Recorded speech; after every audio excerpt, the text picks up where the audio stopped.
Welcome, ladies and gentlemen, to another edition of Raw Academics.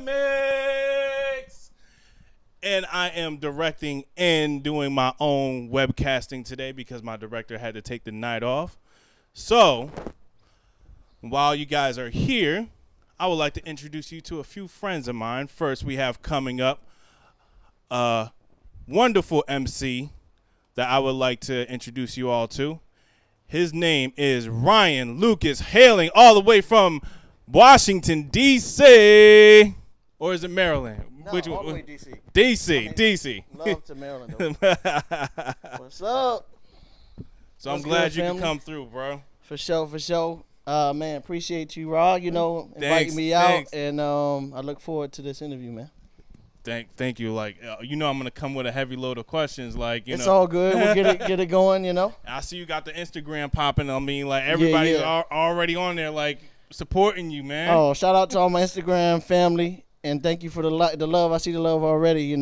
Yes. I can't see who it is, but I appreciate you. I'll check it out later. You definitely got the love. I mean, it's just popped up on my phone too. It's just like automatically. Are you about to go follow? Look too. I mean, no, it popped up on my phone like, oh, you have a video from Ryan Lucas. I'm like, dang. Word up. So let me go ahead and start off with some of these questions real quick. Let me, I gotta do a few things with my gadgets and my devices over here. So. Because, people like to call me while I'm on my live. And of course, all the time. Man. And it's like, wait, you see me on my live, but you're going to call me and have a discussion with me while my live is going on. Well, maybe they're trying to, do you take questions from the audience? I do, but they have to put it on the iPad. Oh. Can you see it from it? Right now I can't, but usually my director. Get you right, man, because you're looking right in this shirt. Yes, I got the Power in One shirt. Power in One, yeah. What? Let's see what it says. I love my history. I love my culture. I love my people, and I love me. That's right. We're gonna get into the shirts in a minute, but my first question is, how would you describe Ryan Lucas? For sure, Ryan Lucas is a rapper, MC, producer. I'm an ambassador. I'm a nation builder. I like that. And, all those different things, man. I try to incorporate all those different titles into the work that I do, whether it's through the music, through my clothing line, through connecting, collaborating with creatives and, all that sort of thing. So I'm born and raised in Washington, D.C., Southeast Washington, D.C. Wow. I'm currently out here in Los Angeles. I've been out here for 3 years. Cool. And, just making my way, Music is my number one love and passion, and I've made it a lifelong, ambition and journey. Exactly. And so tell me, like, how did you begin? What sparked the inspiration? How did you begin in hip hop? In hip hop, yeah. Well, when I was a teenager, I think a great way for me to express myself, because I'm naturally shy, or when I was a kid.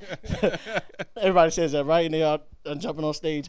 To express myself, I would write poetry. I write poetry, and then I found myself in class. And I've heard other producers say this, in class when I was in school, beating the tables, all the time, beating the tables. There'd be a beat in my head. And, sometimes they get something, a condition or something. But no, I think that music is just within me, And ever since I started producing, that beat doesn't, terrorize me in my head anymore. I can put it down and, make it happen. That's an interesting question because, interesting statement, because I've heard Timbaland say the same thing at the ASCAP Expo. And that's where I met you at. Exactly. So 3 years ago, right? Exactly. Right before I moved here. Right, exactly. So when I never, when I hear music in my head, I hear, usually I'm writing, I write all the time, write about everything. And then when I read the sentence back, I'm like, oh, that has a nice little flow to it. Definitely. So I reserve that line for a song maybe. But, I never had the whole beatboxing thing. And I know most teachers usually say oh, the kid has an attention disorder right. So have you received that, and or have you seen people get treated like that because of like they just hear things like? And what do you have to say about that? I haven't received the label. Part of the reason is because I did grow up in a home there. My parents were really strict on, making sure I'm respectful and that sort of thing. But it was in me, it was in containing me. Growing up, in school in D.C., yeah, definitely, I think that kids are, say overdiagnosed or misdiagnosed with certain things. And, there's a whole lot of stuff that goes on with medicines that they're given. When you label a child that's in development incorrectly, that can affect them as adults, that affects what they think they can do, who they are and what they think of themselves. So, that's something that, it's a definite issue. It's a definite issue. Right. Yeah, I saw it, though. I saw it with my classmates. I did see that, and some of them have gone to do great things creatively. I think, without any medicines or any extra discipline. Now, exactly. I don't have children, but I see kids now when I'm around them, and I see them jumping around the walls or doing. I think that's just normal. Right. When you, as adults, sometimes we lose that. We lose that kid perspective. They're exploring. I have two nieces, and I see them exploring, and they're jumping around and they're figuring things out and they're learning. All of this is learning and exploring and experimenting. That's the purest form of being a human. The purest form of creativity is the idea of no fear. Right. No fear, and unfortunately what happens, we're taught to lose that, or we're taught to not let that express or grow, let it come out. Yeah, not let it grow, and you never know what can happen with it, but I can go on for days for that. With that. What is your overall vision in hip hop? What do you like? I know you're a nation builder, so but what is the details of you building your nation? Definitely. It comes out in different forms. And I'm holding this CD now. It's called Liberate Through Akademix. I put this out in last November. And basically this is a number of tracks that I have dedicated towards my solution to fight the injustices that we've been dealing with and facing with, not only in this country, but in the world. Ooh. The idea that we need to think independently and think of ways to creatively connect, which is these are ideas and concepts we all know about, but these are practical ways. And I do believe that economics, the way that we handle our money, the way that we deal with our money, the way that we, whatever we use it for, affects how we're treated. It affects how much power we have, and not just money, it's resources, really. Managing your resources, which is bigger than money, because the people that own oil, who own transportation, who own, these corporations, those are the ones that have the power, and it's the idea that we start on our level. You and I can start on a basic level. You have a service, I need something, I go to you for it first. If you can't do it, I find somebody else in the family. If we can't do it, then we go somewhere else for it. It's basic. It doesn't have to mean everything needs to start today. Everything needs to be black owned today. It means there are people that do, at this point, every sneakerhead should have, if you're a sneakerhead, you should have a shoe that's designed or created by a black-owned company. That's simple. You can start there. Because once you invest in a black-owned item, service, you're helping, that black-owned, company get to the next level. Right. Exactly. So connecting it back to the music, that's what this music is about. It's really about us using our talents and our gifts to advance people. And nation, when I say nation, it's just within us that we can control what we can control, and us controlling that, because I think there are a lot of things that we don't think about that we can affect. Right. We can't affect because we think I'm just one person. I only have one vote. But, it's a ripple. You start the wave and you keep it going. Right. I may not be able to save the whole world, but my music, you hear something of one lyric of one song can affect you to change your mind about something. Right. Can empower you to do some great things. Right. Was that your question? That's deeper than the question. But that's what this is about. That's what Liberate Through Akademix is about. You can find it on my website RyanLucasDC.com. And follow me also on @RyanLucasDC on all the social media sites to check out the project. Woo, you can't prepare. Man, I'm telling you, bro. I'm very proud of this project. I'm gonna have a number of projects out. I'm proud of all of my music. By the way, I can perform any of my music anywhere, and I'm happy about it, and I'm proud of it, and I stand on what I say. Let's go back to the beginning and Okay. let's try and like associate that. Okay. Let's associate your mission to. Yes. Would you say like growing up in a DC area that has affected you in your journey or what you're trying to do in your journey with music? Would you say growing up in your neighborhood affected that? My most important or most influential people or things in my life are my parents. My parents were great. I was raised in love. I was raised with everything I needed. So I believe that in any environment that you're in, I'm a product of DC public schools. Any environment that you're in, if you have parents that care and love for you, and you have a community of parents that care and love, you'll find thriving children, a thriving generation. Gotcha. So I attribute all of that, all that I am, into my parents. They Gotcha. raised us. I did grow up in a conservative Christian home though, and so there were a lot of things we could do, things we couldn't do, but they showed us love. They taught me to think. They taught me I can do really what I want to do in life. They both came from impoverished situations and advanced and got graduate degrees and became leaders of their community. Wonderful. My father was a pastor of a church. My mother was a guidance counselor at a elementary school. Right. A lot of people looked up to them, and I'm really proud, proud of, to be their child. Right. They raised us. I have two brothers and a sister, and raised us, and that's where what I say comes from. Right. Musically, I don't know, because my parents are both. My father, I think he managed a band. He said he managed a band in college or something like that. Right. But both of my parents were not into music. I have aunts and uncles and cousins that play music. Obviously in church and that sort of thing. Right. But yeah. So I just. And myself, because even with my siblings, they're not really into music.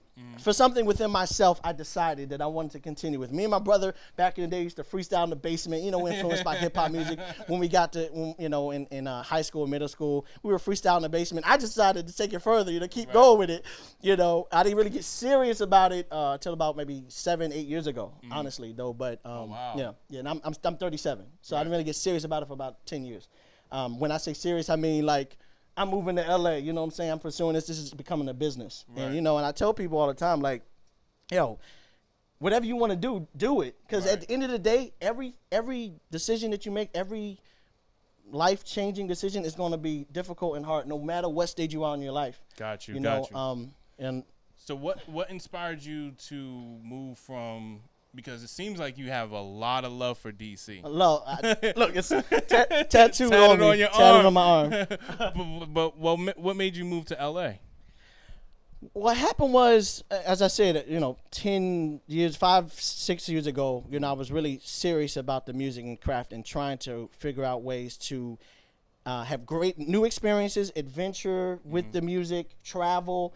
And as I traveled around the country, doing shows, going to conferences, I met some amazing people out here, a big collection of creatives that were also serious about their music.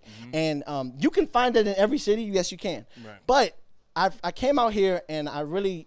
It's like infectious out here. Man, I met some individuals from different parts of the country. Right. We all moved here for the same reason, but they were, they made a decision that this is what they were going to do, and they were passionate about it. And I felt like the community that I met out here would be supportive of me growing and exploring. This was all an exploration, sort of thing. I didn't know what would happen or what to, as you know, as anybody that moves to a new city in New York, LA, wherever you decide to move or stay even in your own city, you don't know what's going to happen. I just decided that I wanted to do something greater. I wanted to do more with the music. I had a band in DC, which I still rock with.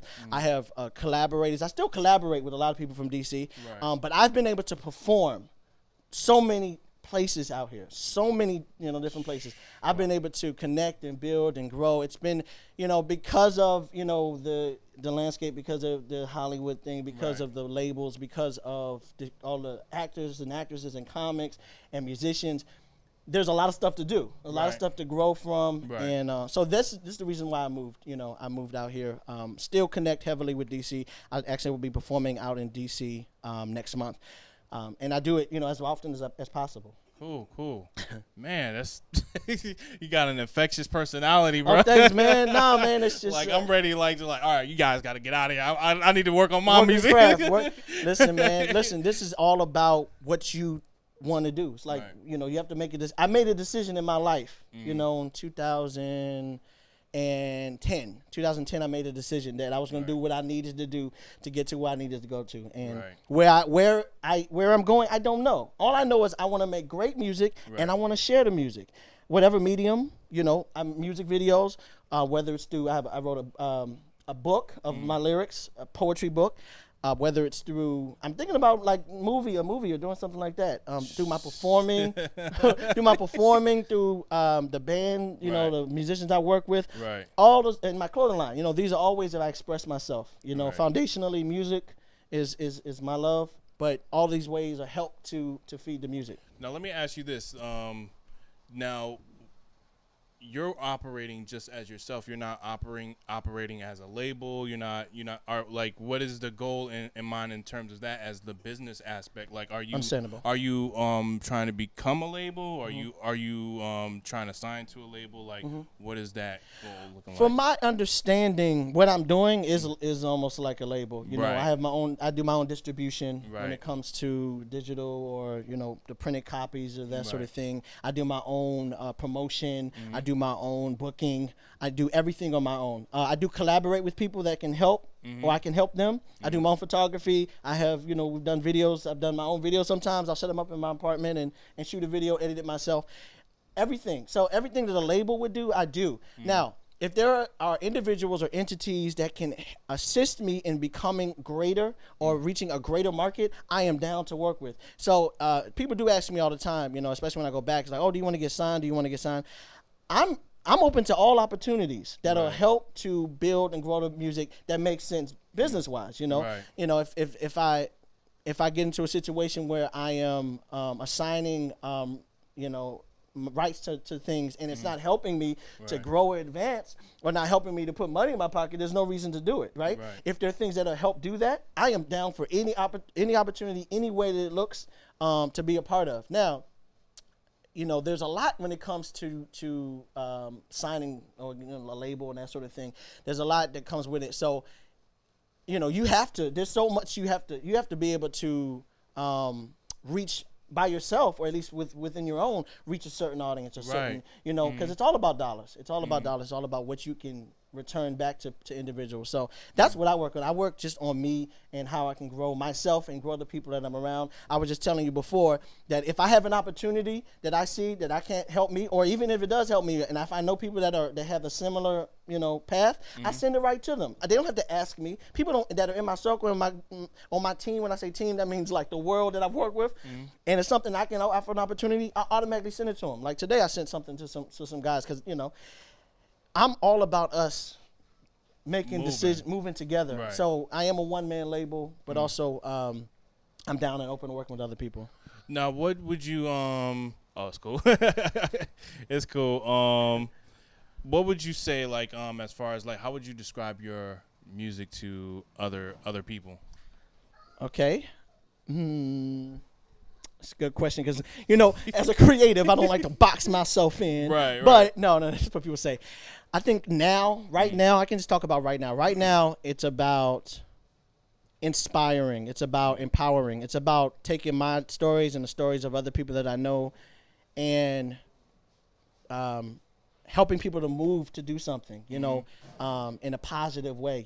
My clothing line is called Power in One. It's about having the power within yourself to affect change, so that's what the music is really, really about. It's about, so it comes out in different ways, though. It comes out in reflection of things that have happened that I maybe made mistakes on, or things that I've made right decisions on, things that happened that I can't control. And I'm like, wow, I'm surprised that this happened, and I'm so happy or proud. So proud about them. We got some visitors. Studio audience. Got some visitors. Oh no, that's just. We got an email. Okay. Yeah. Studio audience. Yes. So the music. Yes, that's what it's about. I grew up listening to 70s, 60s Motown soul music, but also the classic hip hop music. And so some of my people that I look up to, like your Black Stars, your Roots, the Common, those type of individuals. So I really am into music that helps to build and grow your consciousness, or helps to make you like think about something. But also, it's about having fun as well. Right. We are entertainers at the end of the day. Right. If you can't entertain someone, then they may not listen to you. So it's about the balance of entertaining and educating. Right. So that's what it is. So you said that you have some performances coming up. Definitely. First, I want to ask you. You performed in the UK, so Yes, how was that experience like? Amazing.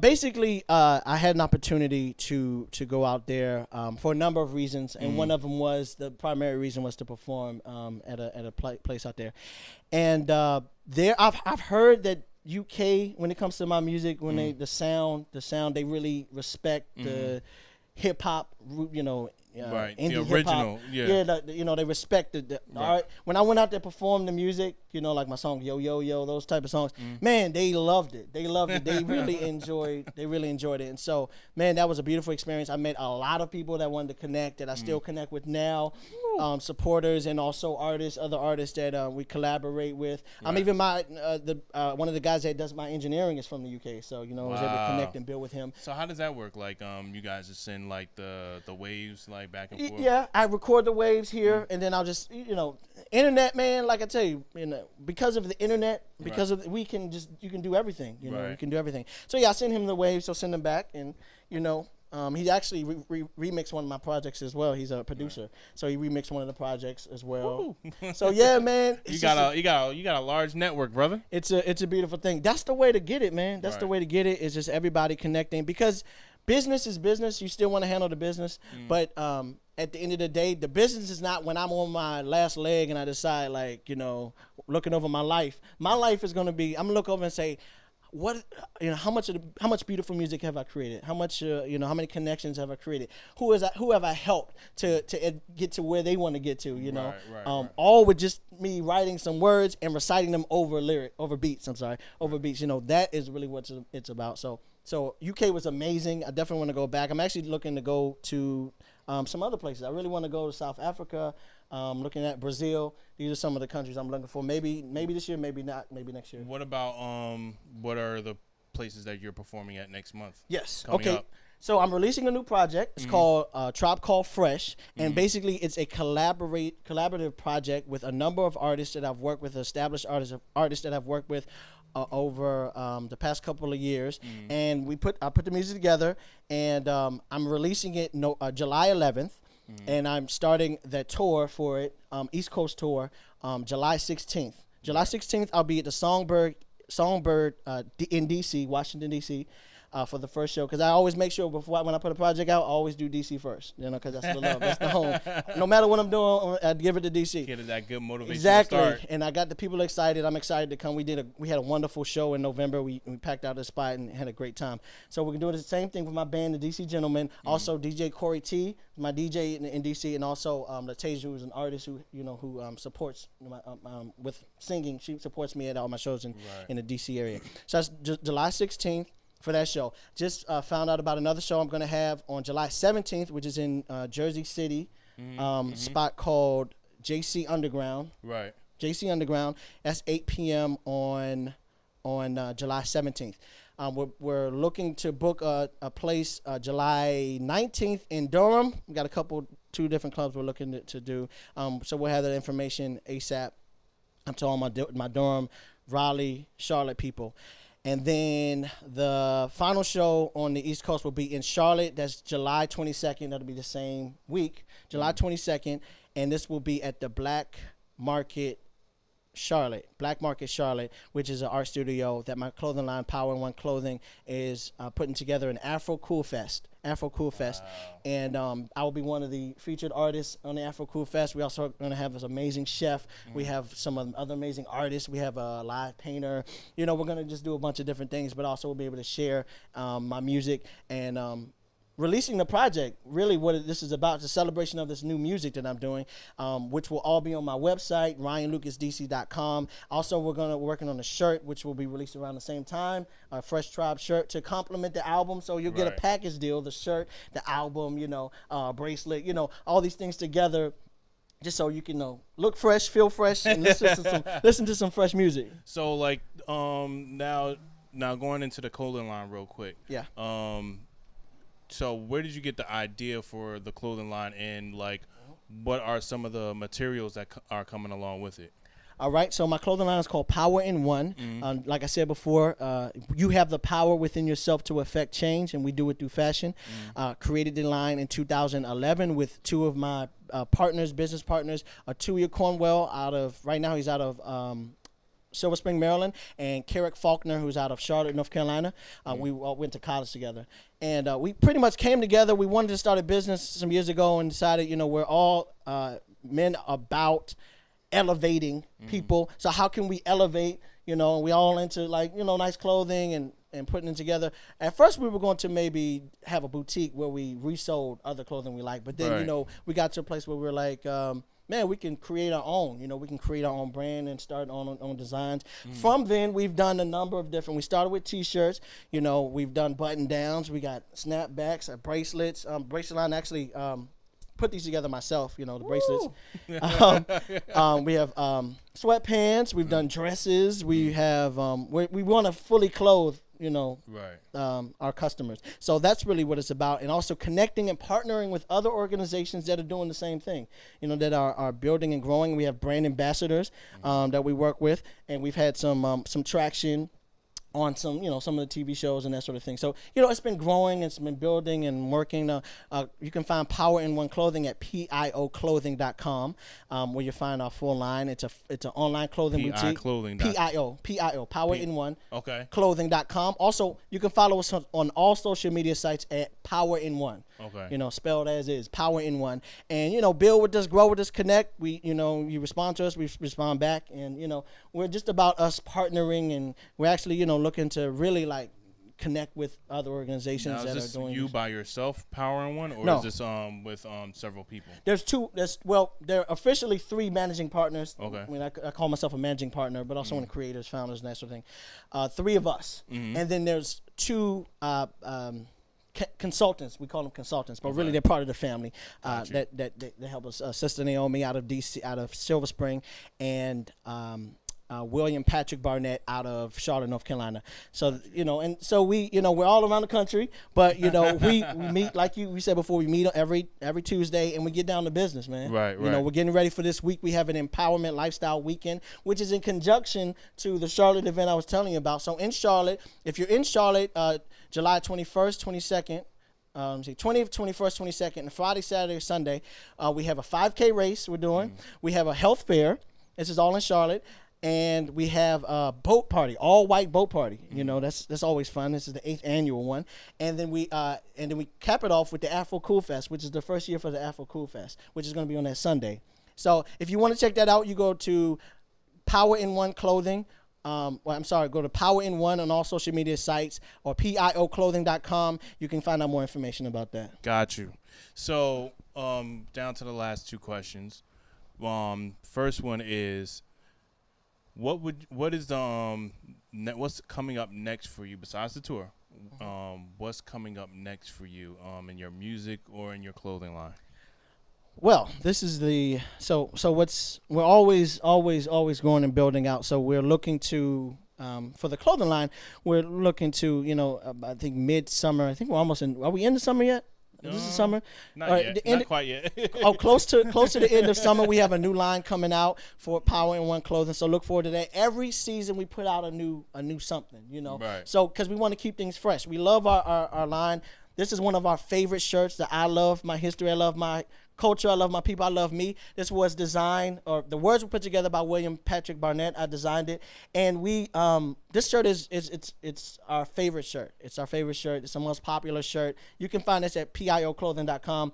But we always love putting out new designs and new, I've also, as I've grown with music, I've also grown into graphic arts. I've grown into photography. Yeah, I see you, bro. I've grown into, oh man, all these different things, man. Right. The jewelry, like these are things like at 2010, 2011, these are things that I developed and decided I was going to go out and do and not be afraid to do.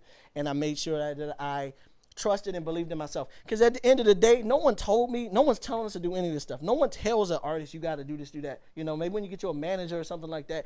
But no one gives you that first step where you got to step into that room and say, this is who I am, So that's what this was about. And so just being deeper when it comes to what I'm doing next. Going deeper into my creative mind. What are the other things that I can create? What am I looking to do? I have another album that I'm working on, which I'm really happy about, which has had some delays. It's called Inspire. Now, this album is going to be totally produced by a producer out of Boston. His name is Phil the Pain. Now, he moved out here to L.A. like all of us, to advance his music. But he's producing the whole entire album. I usually produce some of the project. I have somebody else produce. I love his beats so much, we decided to do a whole project together. So. Nice. I don't have a necessary date for that. I definitely will have it by the end of the year because it's so important. The music is so important. Right. What I'm talking about and the way that it's coming out, it's going to be fun, but you're going to be inspired to do great things. I call it my inspirational gospel type album, I'm really kind of giving people the good news, good word about how to really activate, within themselves what they have and how to get there. Now, we still keep it dope, man. I keep it hip-hop. I'm an MC. Right. I still spit bars. I still do all that stuff. I produce, what I'm saying? I still keep kicking with the elements of hip-hop, and I love them, and I love hip-hop. I love the expression of just going to different places. When you travel, you see different types of hip-hop. Right. In the UK, man, you would not you connect with those cats. The grime, and they are, man, exactly. I didn't even know about it until I got out there what that was, And went to the Afro Punk Festival out there too. That's why I want to go there so bad because it's like their grime hip hop is just like man. It reminds me of a blend of today with what hip hop was in like the late 90s, early 2000s. Definitely, man. The beat making is like very today. Yeah. But their style is still that of like yesteryears, where it's like, it's a pure love for music, man. And right. So, shout out to my people out there. But yeah, that's the thing, man. Just those two things. The summer line immediately. The summer line is important, and then the album, the Inspires. The album is called Inspire, which connects with our clothing line. We did a line last season called Inspire, so you can go online and check out the Inspire line. And then the last thing is I do have a music video coming out for one of my songs. And sometimes I work in different ways depending on what comes. A videographer, also a buddy of mine, fellow MC Buck Bowen, came to me with an idea, and we decided there's a song on my last album. Let me grab that again. It's called "Liberate Through Akademix." The song is called "What It Is." What It Is. Just remembering. And we put together a video right now, so I'm looking to release that probably the next month or two. And get some energy going with that. I would like to highlight. I do have a number of videos that are online. Okay. My personal favorite, and a personal favorite of a lot of people, is a song called Bo Jackson, and you can check that one out on YouTube. But just check out Bo Jackson, on Ryan Lucas, on my YouTube page. Gotcha. You can just search it. You could probably Google it and find it too, but just make sure you add Ryan Lucas because Bo Jackson is a famous name. But yeah, so that's what the immediate. That's what I'm about. One of my last questions is, if you had anything to tell your audience right now, what would it be? Well, it's almost everything that I've kind of been reiterating throughout this whole interview is that no one's coming to advance what you want to do.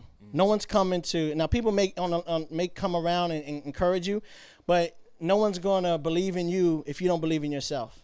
So believe in yourself. Whatever you want to do, you just do it. Now, this is a marathon, though. This isn't a sprint. It's a marathon. I've been doing this for 10 years, and technically, music-wise, I've probably been making music for 20 years, if I want to be honest about all the things. When I say 10 years, that means That's this is a how business. You're actively, Yeah, this is a business, and I'm telling everybody, I'm a hip hop artist. I got this tattoo because I wanted to remind myself this is what I do. Right. You know, this is my declaration of independence. You know, so you have to do it, and sometimes you have to ignore your feelings. You have to ignore how you feel and to say, well, listen, this is my goal. This is what I want done. And some people have specific goals that they, you know, I want to win a Grammy and that stuff, and that's great to have these specific goals. I'm living. This is who I am. This is, you know, I'm just becoming a higher form of myself. You know, when you become your authentic self, you know, all these different things will come, you know, or may or may not come. But you will love who you are. Love who you are, and just go for yours, you know. It's easier said than done. I'm not going to front. It's easier said because a lot of people say, yeah, you know, go ahead. And because if I got $1 for every person that encourage me, you know what I'm saying? But they don't give me dollars, just give me compliments, right? So, but sometimes that encouragement actually kind of helps you, because there have been times I wanted to quit, you know, because, you know, financially, any artist will tell you, financially, this is not the moneymaker, you know. This is really about your love and your passion. You know, I believe money comes the way it comes, you know. If you got to get that, like that 9 to 5, you got to get that 9 to 5, but, you know, still do your 5 to 9, you know. You know, I have a line in one of my songs that says, 5 to 9 gave me something I can believe in. This isn't going to rhyme, but because it goes to another line. But 5 to 9 gave me something I can believe in. 9 to 5 kept the food on the table, you know. So basically, you know, remember that you can do it if you want to do it, but you have to want to do it. Right. That's it, man. That's a deep message. That's it. Yeah, let me just say this real quick. PIOclothing.com for the clothing. We design our own clothing. Young black brothers, you know what I'm saying, from around the country doing our thing. PIOclothing.com, and you can follow us at Power in One on all social media sites. I appreciate you coming by, brother. And thank you, my brother. Thank you to the Raw Akademix family. And you know what I'm saying, it's been a beautiful experience, man. I wish you guys, you know, much success with everything that you got going on, and anything that we can do to help you to grow, we're gonna help, man. Word. Thank you so much. And I thank everybody for tuning in. This is only the first part of the show. We have another guest coming on in just a few moments, Parenthysis Gardner. And just hold tight for a few minutes while we make that transition, all right? Raw Akademix, stay tuned.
to Raw Akademix. So I have one more guest for this evening, and I had to take a little break because, like I said, I'm doing all this by myself today. But right now, I'm gonna have one of my favorite playwrights come in, my favorite LA playwright so far, because I've only been to a few of your plays. But I would like to introduce you all to Parenthysis, E. Gardner. All right. Don't She- get me started. She made me. She. Listen, falling and all that extra stuff going on. This is how he got me. Hey. What's going on? What's going on, girl? But I'm so glad after 2 months of trying to get you on the show, we finally got you here. Hey, that was your fault. That wasn't mine. she Gotta make that dough. she had no it wasn't all the dough. I remember one time it was your birthday because you Yes, was I went home to celebrate. you was with a my March family. you a March baby just like me. Absolutely. Pisces in the house. Well, unfortunately, I'm an Aries, you know. See, well, Well, not unfortunately, listen, but listen, you got to get with the Pisces. yeah. You know what? I But you're happen. a March baby, so I'm all right. You know what? I happen to have a fetish for Pisces. I'm not gonna even lie. That Like, creative side of Pisces, huh? yeah, the creative side of Pisces. Like, yeah, I love the creative side. That's what we do. But We will a man. now out of all the Pisces, I need to know from you, how would you describe Parenthysis Gardner? I don't know. I think I'm the up Pisces. You know, I'm one of those because we got the down and we got the up Pisces. I'm the up Pisces. I'm always happy, always smiling, always seeing through my trials. But just a smile, nurturing, fun loving, free spirited, adventurous, and non-judgmental. Cool. That's how I live. So what excuse me, like personal, like aside from the astrology side, what would you say about yourself? Like, how would you describe yourself? Like, or what do you think people Am I making you nervous? how do other people view you, or you think they view you? Most people, it's so funny. I have so many children over here, and I don't have any biologically, but I have so many children, and half the children's probably older than I am. But mostly a nurturer. I'm a nurturer. I will bring you in. I will give you a little bit of advice if I've had that life experience. I don't mind sharing whatever gifts that I have. I don't mind sharing them with others if they want knowledge. I'm there. I'm like the big sister, and I love basketball and bourbon. I'm one of those chicks. Nice. I can sit down and have a good conversation with you. And sometimes I want to just be out on the basketball court shooting goals like I'm Steph Curry or somebody like that. You know what I'm saying? But yeah, just a simple chick. Just a So simple chick with a big dream. you are a director, producer, playwright, and script writer. I am a screen and playwright. Yes, I am a singer, songstress, Oh, songwriter. go ahead, I'm kid. a poetess, and I like to consider a director, of course, and producer, and I like to consider myself a creative humanitarian. Cool. So. And like, how has that, or describe the journey?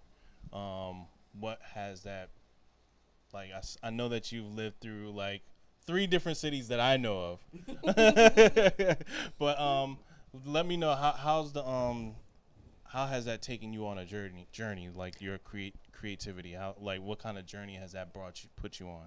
Well, it's more than just the cities.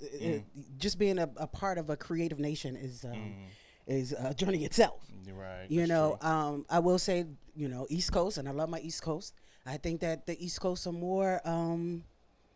The theater is larger. It's a big thing. It's a yeah. big theater out in the East Coast, and a lot of it is catered to stage actors. Over here in LA, we're finding our way. The theater is finding its way, so it's mostly catered to film and TV actresses. Right. But I find out that most of them are they still have the same passion. They want that dream. Right. You right. know, and that's what brings out the commonality in them. So, but the work ethic is definitely different. It's definitely different. As far as my journey, the journey made so much of a difference in my life from a younger age. It wasn't just like now. I just popped up and said, "Hey, I'm gonna be a writer. I'm gonna do this." When I was in 8th grade, my music teacher, Miss Battles, and I really wish I could find her, and I don't even know if she's still living. I went to, of course, from the hood. Went to the little inner school. I'm an inner city chick. Well, what school? Because you told me that you grew up in Newark, New Jersey, right? So, what school? Because my middle school was Quitman Street. Quitman Street. Okay, I know where that is. Quitman Street, right off of Central Ward. Yes, right by Central Ward, right off of Quitman Ave. Quitman Ave and West Kinney. Right. Yeah. So I went there and she took a hold of me because she was just like, "You're not going to be one of these other people." And I was sitting in a music class and I was just humming to myself, and she was like, "Well, this little girl, she got a little voice." She dressed like a little tomboy, hat turned to the back and big pants on, but she got a little something to it. It was something that connected me to her. And she told me, she says, "I'm not going to let you go down this the little path that people can go down." She said, "I'm going to help you out." And I'm like, okay, whatever, but she, before I went to the School of the Performing Arts, she helped me with my monologue, she helped me with my music, and she was just like, "Look, I'm gonna be there," and she was there at the auditions, and so she kind of got me started. Poetry was something that I did just as an scapegoat when I was just young. I just started writing, and I never took it serious until Miss Battles kind of was just like, "Well, you got something here." Miss Battles. That sounds like a familiar name. I probably know her. Linda Battles. I'll never forget her. Never. She started me. And okay, so take me through your journey, because you lived in Newark, then you moved to Philadelphia. No. All right. And we ain't got to go through all our journeys, but I lived in Florida. Oh, you lived in Florida. I migrated to Newark, New Jersey. Right. Lived in New York, then ended up in Philly, and now I'm over here. Okay, cool. No problem. And okay, so let's bring it up to where you are working here in LA. So earlier this year, you were really super busy from from what I was this is when I'm first hearing about you. Yeah, but you were busy is good. We want to stay busy. So you're working on 2 plays at the same time that were going to be released February and then March, one after the other. How was the? I was actually working on 4, but I was directing 2. I was directing 2. I was in 1, and I was producing my own. So all at the same time, and so they just came out back to back, and it wasn't scheduled that way. But I don't give up. I don't turn down work, especially when they have substance in it. So someone says, "Hey, I want you to direct my piece," and they trust that I can direct it to bring their vision to life. Hey, let's go for it. That is so cool. But it's not a job. It's not busy to me because it's our passion. Right. It's that purpose we're here. Right. And so it was just like, okay, it was just like a normal everyday for me. It wasn't like a I'm tired. Explain this purpose though, because it's all right, you're working on four different plays, and okay, so you have I'm pretty sure practice at least three nights a week for one, and then 3 nights a week for the other one, or? Well, I mean, it depends on the level of actresses and actors that I have in the piece. Okay. Now, if they're stronger actors and actresses that are in the piece, you may get 2 days, or you may get 1 day and it'll just be a long 8-hour day. And if you're still new to it, and if the piece is very detailed and intricate, you may get 3 days, 3 days a week. So I kind of map them out, and then as we get closer to the pieces, closer to the time for it to premiere, then we add more days as needed. So, wow. Yeah. So which one? So you were working there was 2 that you that I knew of, Blended Blood, and there was another one. I forgot the name of it. Misleading Lady 1. Misleading Lady 1 and 2 I directed, and that was by a playwright, a brilliant playwright, Sharon Judy, from 10 Talents Productions. What made you pick up her play? Oh my God, she has so much substance. Really? She came into one of my productions as my PA. My production assistant at first, and she watched me go through the process of doing the auditions and and doing the directing and pulling out the piece from start to beginning. She was there.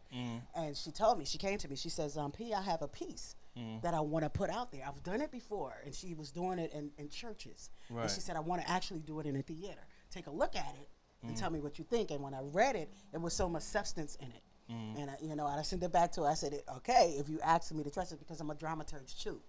So you got to trust me, because I will cut it up in a minute. Like, no, try this again. And I allow people, if they're director minds, to do the same thing if I trust them. And then I gave her some little adjustments she made, and she came back with it, and it was a brilliant piece, and it was heartwarming. And I had to see her vision come to life. I had to, and it was beautiful for her. It was beautiful for me. It was beautiful for the actors. It was an experience. That was one of the best experiences. It's funny. It's funny that you say that, because as just listening to you is I'm feeling like, wow, it sounds like you had a deep experience just putting this together. Who were the actors that you had in your first play? In my first play, or in that play? In that play, I'm sorry. In that particular play, the lead actress was Nerlene Jean, and she's a very powerful actress. The lead male was Eric Fennell, and another powerful brother actor. Then we had Morwan Granville, who was another powerful actor. Elijah Jamal. These actors, and Elijah Jamal is actually a singer first, right. But he took on that role, and it called for a singer, and he took on that role and he made it his own. Right. So there was a lot of good people that we had around us. We had Carl Judy, who was the writer's husband, who's not necessarily an actor, but we brought it out in him because sometimes people naturally have a gift. You don't have to go to school for it. Right. Sometimes, of course, you want to keep it creative, and you want to keep it home. Yeah, yes. Keep it skilled. Yeah, keep it skilled, because I'm still in classes, and I will continue to go to classes until I die, because the more you learn, the more you grow, Right. And once you stop learning, you stop growing. That's how I believe. And it doesn't matter what level you're at. But they brought this, oh my God, Ricky Westmoreland. She played First Lady, and she's a film actor first. And so this was her first stage play. Wow, and her really? Her transition from film, it was beautiful to watch. Really? From film to stage. Because I know a lot of people say it's hard for them to transition from film to stage, because it's film is there's no cut.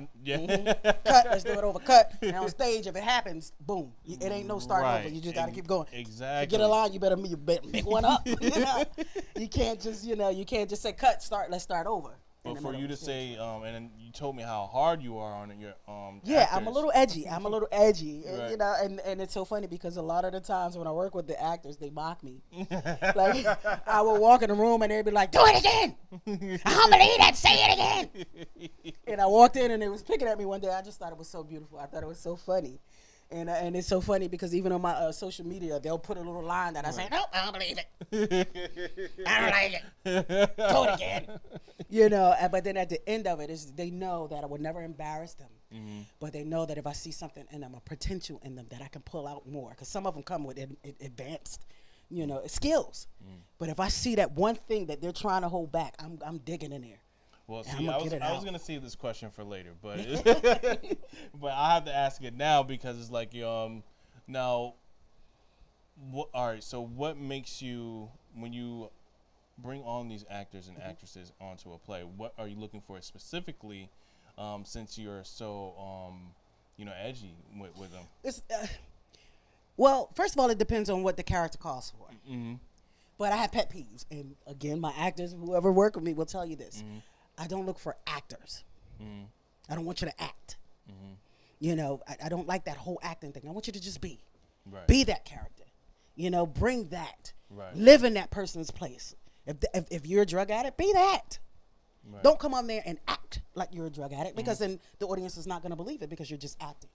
And that's one of my pet peeves. Do not act. Just be.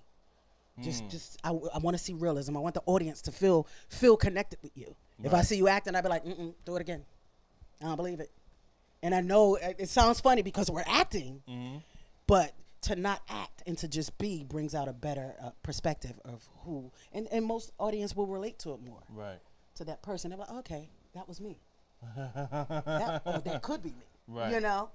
It makes it more real. Right. I love realism. I don't like the fake crying. If you find another emotion, If the scene, and I don't follow all the directions that's in the script. If the script says cry, and and you don't fake cry. Don't do it, because I'm gonna stop you. Right. No, find an emotion that fits. Right. If you can't muster it, because some people can't cry on cue, or some people, they don't have that emotion in them, or maybe they've not experienced enough, or some of them are trained differently. Right. But like I said, if you can't find that emotion that it says on there, find the emotion that will fit the scene itself. Right. Because I don't think crying is acting all the time. Yes, there's some emotional parts where it calls for it. But just because you're crying doesn't mean that you're acting. And just because you're yelling, I don't think yelling is acting, because a lot of people do that. Right. It's just because you're yelling don't mean you're getting your point across. Right. Because you could, less is more. Less is more. Got you. Especially when it comes to you trying to do all this extra head. No. Cut it out. Cut it out. Just be you. You know what I'm saying? Because sometimes, like, you could sit in a room, and I think that the toughest acting, and I told Monica this. I watched her, Monica Davis, who was also the other lead in Blended Blood.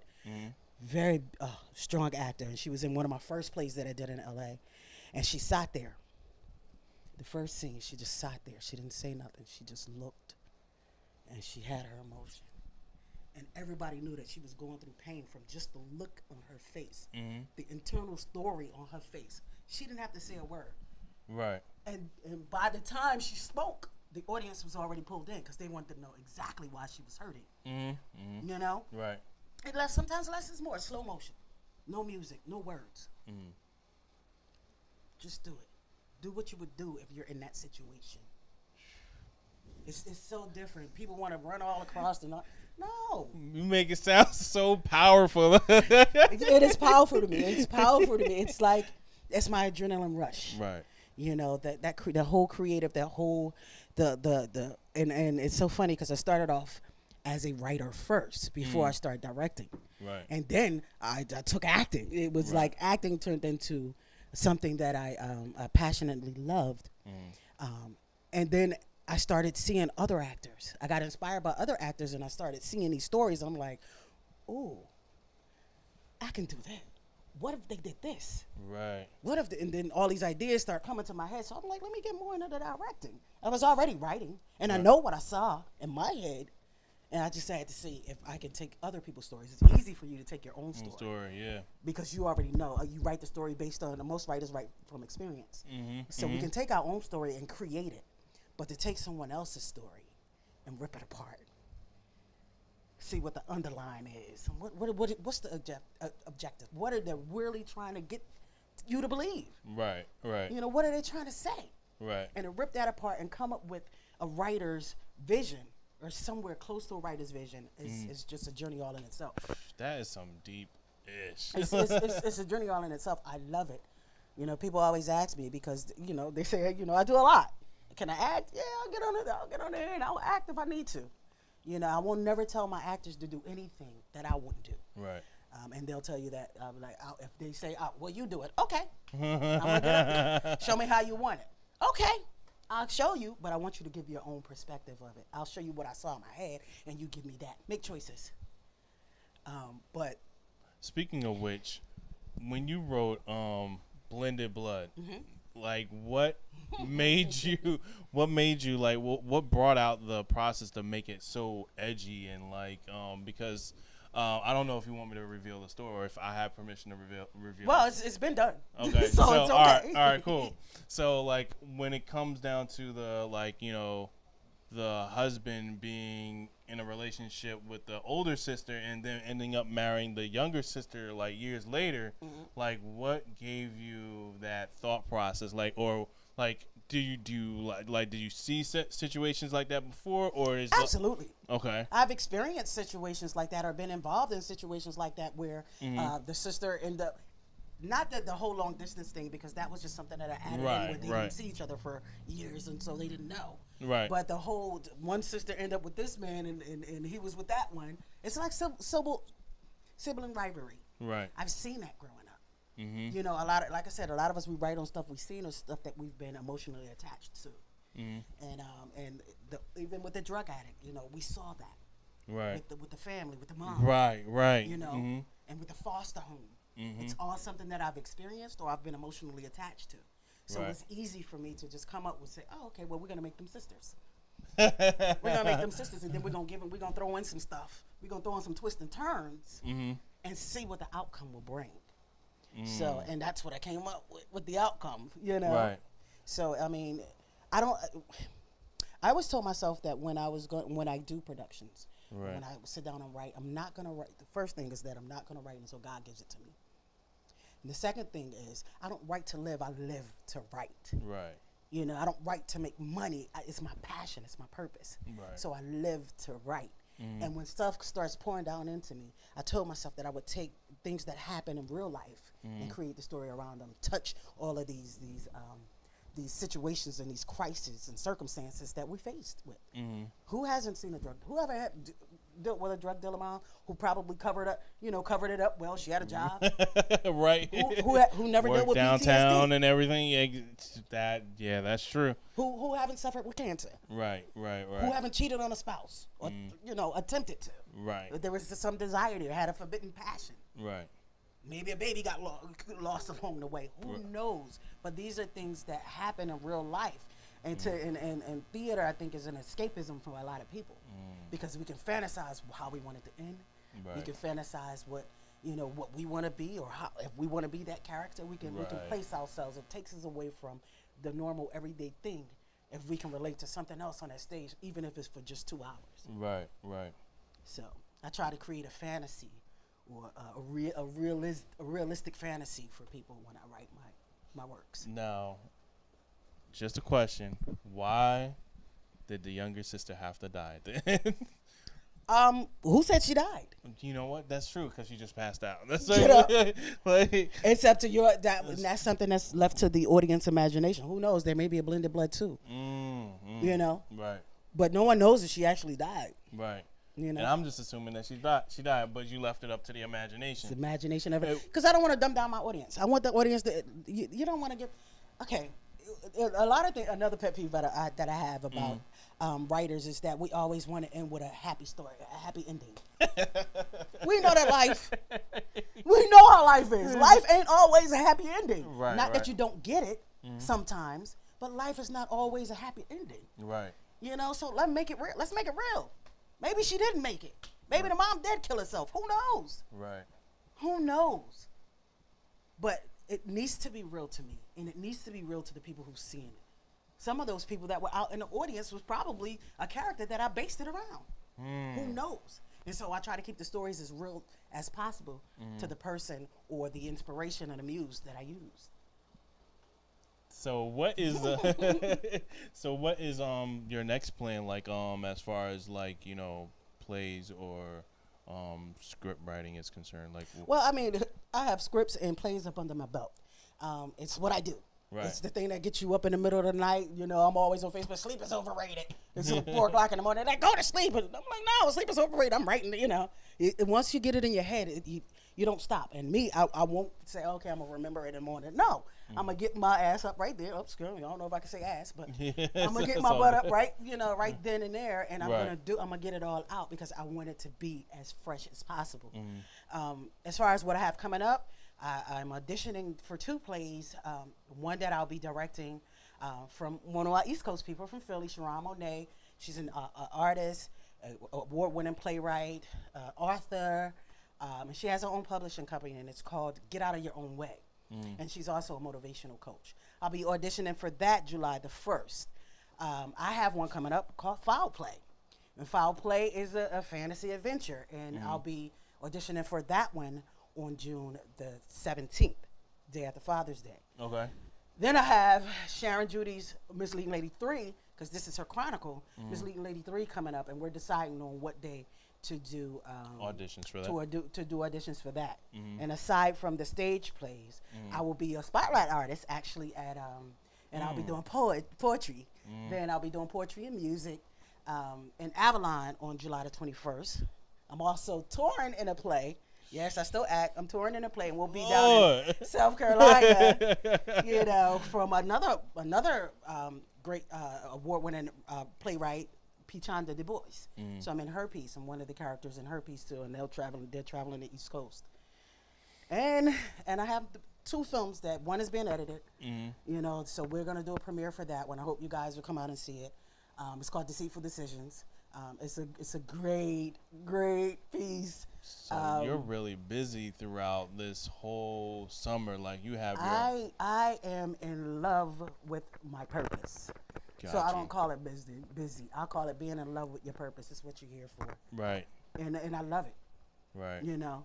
Busy is when I'm at work and I can't get off the phone. See, I still got a 9 to 5 until until Right. I can make that, and I can't get off the phone to write what I want to write or make a call for my own projects. Right. And eventually, that's where I want to get the nonprofit, Creative and Performing Arts nonprofit organization that I have, PSOAR, Positive Sisters on the Rise.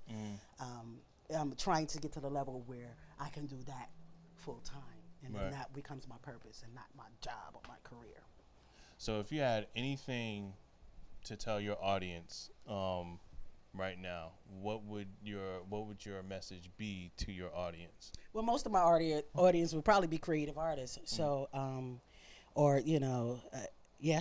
I would say it's okay to be afraid. And I think I posted this maybe a couple days ago. It's okay to be afraid.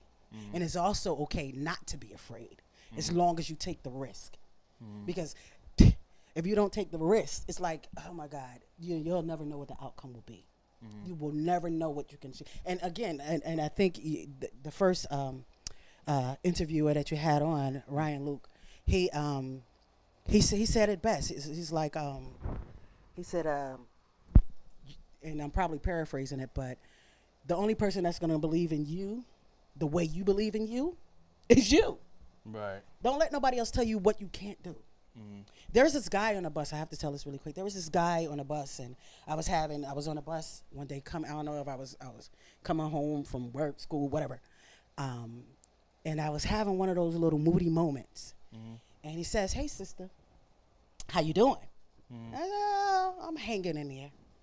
He says, "Let me tell you something." He said, "Don't hang in there, because if you hang in there, that means you can fall." He says, "Stand in there, and you stand tall." That's some deep ish. Steadfast in what it is that you believe in. Right. So I encourage my audience, my artists, or anybody, because everybody has different gifts. Stay steadfast in what you believe in. Right. Don't let nobody tell you what you can't do. Right. And if they do, you prove them wrong. But don't prove them wrong for them. Prove them wrong for you. Right. Just do it. We overanalyze a lot of stuff. And we're so afraid that we could succeed that a lot of the times we'll put fear in the way of what we really want. Get rid of the fear. Get rid of the fear. Freedom is to exist. And that's how you got to live your life. You just got to take risks. Right. The worst risk that you can ever take is not taking a risk at all. Right. Come on. And it's just that simple. That's It's hitting that home simple. for me. Like That's how you gotta live, especially in this business. Especially you gotta have tough skin, and you gotta believe in yourself. Everything else will fall into place.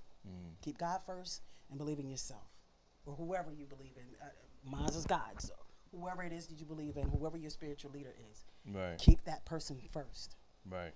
And believe in yourself more than anybody else will. That's some powerful stuff right there. It'll get you a long way. Well, I definitely thank you for coming on. Absolutely. And it's like you're delivering a great message to end the show off with. Yeah. And And I'm really, silly sometimes. but I really love your drive and your passion. Like I'm feeling all your energy right now, and that's Good. Feel my energy. Feel all of that. And I'm just hoping that everybody in the audience felt it as well. Feel my energy.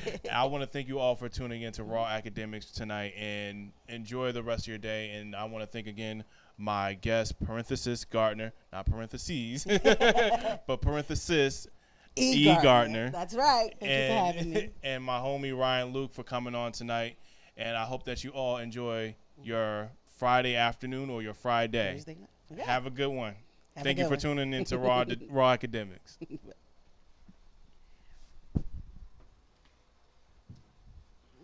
Why are these people calling me? It's too late to be calling.